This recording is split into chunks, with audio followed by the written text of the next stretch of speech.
ଆଜିରାଣୀ ହସ ଖେଳର ଦ୍ୱିତୀୟ ଭାଗ ପାଠ 18 ବରଷା ବିଷୟରେ ଆଜି ଗପଟିଏ ପିଲାମାନେ ଶୁଣ। ଅନେକ ଦିନ ଧରି ବରଷା ହୋଇନଥାଏ।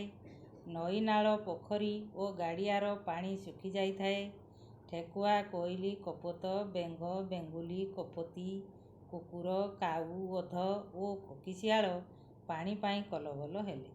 ଶୋଷରେ ଓଠ ପାଟି ଶୁଖି ଯାଉଥାଏ। ଆତୁର ହୋଇ ମେଘକୁ ପାଣି ମାଗିଲେ। ସମସ୍ତେ ଏକା ସାଥିରେ ବରଷାକୁ ଡାକିଲେ। କାଉ ଡାକିଲା କା କା ବରଷା ରାଣୀ ଆ ଆ।